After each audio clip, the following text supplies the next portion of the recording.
I thought that charisma was an innate trait. I thought that you had to be born with it or you weren't. But luckily, anyone can learn to be charismatic. And so that's my mission. Oh, wow. Well, let's dive into that. Let's talk about the most basic starting point. What is a cue? Ah, goodness, yes. A cue is a social signal that humans send to each other. And what we don't realize is we are constantly sending these cues back and forth, thousands a day.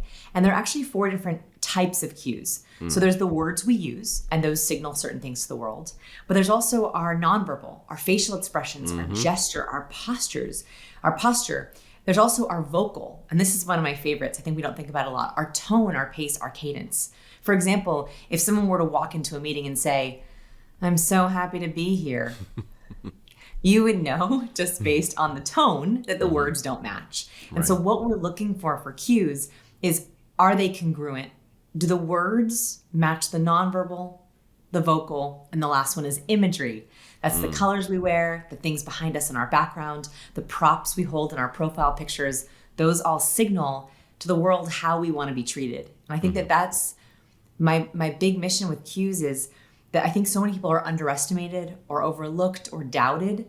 And it's because they're just sending the wrong signals. And if we learn how to send the right signals, we teach the world how we want to be treated. And I think as far as timeliness, I have 6 kids, right? And from age 30 to 20.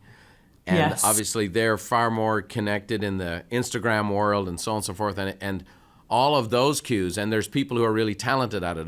One of the top photographers in the world is a friend of mine. We play golf together down here at La Costa. And he'll charge the Kardashians $400,000 for 2 days worth of shooting. And they'll get 8 images they use. Wow. And they're coming out of the pool, and it looks like this spontaneous thing or whatever else, and it was orchestrated. And I mean, he has a team of 20 people making this all happen. And we're living in this world, and there's an artificial world like that. There's the Instagram world that's created and my best life on display. And now we also have, I have 250 employees. At one stage, we didn't occupy our 4 buildings for 560 days. And I found that collaboration and creativity was stifled because on Zoom, certain people were able to come across a certain way, and then other people weren't. There were people who just clammed up, who had a lot to say, and people who shouldn't be talking were. So we had a lot of this. And I just think the environment we're in, I love the book. I think the timing of it is perfect. And I think it's, especially in this post-COVID world, it's wide open. And again, I think this dynamic, most people don't consider themselves charismatic. They certainly don't think themselves as a charismatic communicator. And I think the timing is awesome. You talk about this thing called the charisma zone. I was kind of interested. I thought that would be a great little segue. Let's talk about that for a second.